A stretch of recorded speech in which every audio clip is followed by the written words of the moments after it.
वाराणसी नामक एक शहर में था एक जवान लड़का देव, जो अपनी विधवा माँ के साथ रहता था।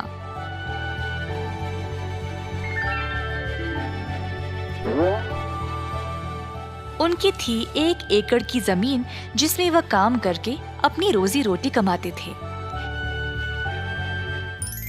एक दिन अचानक से आए 2 सैनिक और देव को बिना उसकी कोई गलती कैद खाने ले गए।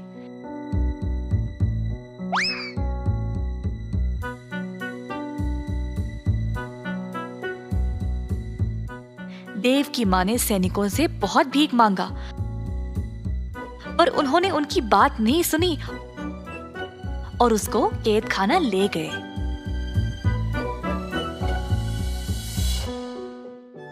देव की माँ अब बेसहारा बन गई, क्योंकि उसका ख्याल रखने वाला और कोई नहीं था। इन सब की वजह से अब खेती का काम भी रुक गया। इसी तरह दिन बीत गए और सारा खेत सूख कर नष्ट हो गया।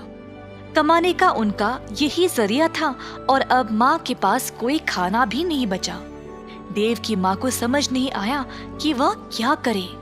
वह अपने बेटे से बात करना चाहती थी, शायद वो उसको बताए कि वह क्या करे। देव की माँ गई एक गुरुजी के पास एक पत्र लिखने में उनकी मदद मांगने। गुरुजी, मेरे बेटे को बंदी बनाया गया है बिना उसकी कोई गलती के। अब मेरा ख्याल रखने के लिए कोई नहीं रहा। कृपया आप देव के लिए मेरी तरफ से एक पत्र लिख दें। देव की माँ, आप जैसा चाहे मैं वैसा ही करूँगा। आप हौसला रखिए, सब ठीक हो जाएगा। गुरु ने पत्र लिखा।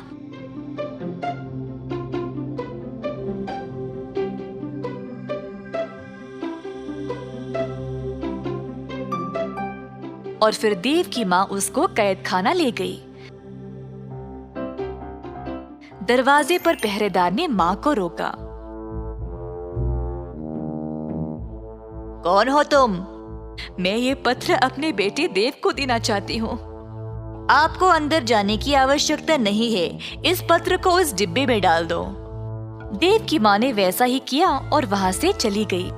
कैद खाने पर जो भी खाना, पत्र या तोहफे आते थे, पहले पहरेदार उनको जांचते थे और तब ही कैदियों तक पहुँचाते। इसी तरह देव की माँ का पत्र भी पहले पहरेदार ने जांचा और फिर देव तक पहुँचाया।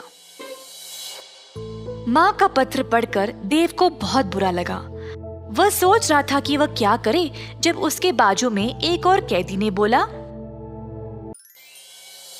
हे देव, तुम्हारे परिवार ने क्या भेजा है तुम्हारे लिए? कुछ नहीं भाई, बस ये पत्र है। मेरी पत्नी ने मेरे लिए मेरा मनपसंद केक भेजा है, पर इन पहरेदारों ने तो इनको पूरा खराब कर दिया। तो हमें जो भी मिलता है, हर एक चीज की जांच होती है क्या? हाँ जी भाई साहब। देव को इस बारे में पता लगने के बाद उसने वापस अपनी माँ को एक पत्र लिखा। पहरेदार एक एक करके पत्र पढ़ते गए, जब एक पहरेदार ने बोला, हे, देखो इस पत्र में क्या लिखा है। क्या है, जरा दो इधर। पहरेदार ने फिर जोर से पत्र को पढ़ा। मैया, आप मेरी चिंता ना करें। बहुत साल पहले बापू ने हमारे खेत में एक मटका छुपाया था, जिसमें बहुत सारा सोना और खजाना रखा है। आप उस मटके को खोद निकालो और फिर उस धन से आपकी सारी परेशानी समाप्त हो जाएगी। अच्छा, चलो भाई, जल्दी जाकर इस खजाने को ढूंढ निकाले। दोनों पहरेदार लालची बन गए और देव के खेत पर जाकर जमीन खोदने लगे। खोदते खोदते उन्होंने पूरे 1 एकड़ की जमीन को खोद दिया, पर उनको कोई खजाने का मटका मिला ही नहीं। जल्द वे थक गए। क्या करे ये ना जानकर दोनों पहरेदार वापस कैद खाना चले गए। अगली सुबह जब देव की माँ जागी तो उसने देखा कि सारा जमीन जोता हुआ था और ताजी मिट्टी बाहर आई हुई थी। देव की माँ ने फिर से खेती बाड़ी का काम शुरू किया और अन्य बीज बोया। धीरे धीरे वह पैसे कमाने लगी और कुछ ही समय में उसने काफी पैसे जमा लिए, जिससे उसने अपने बेटे को जेल से रिहा करवा लिया।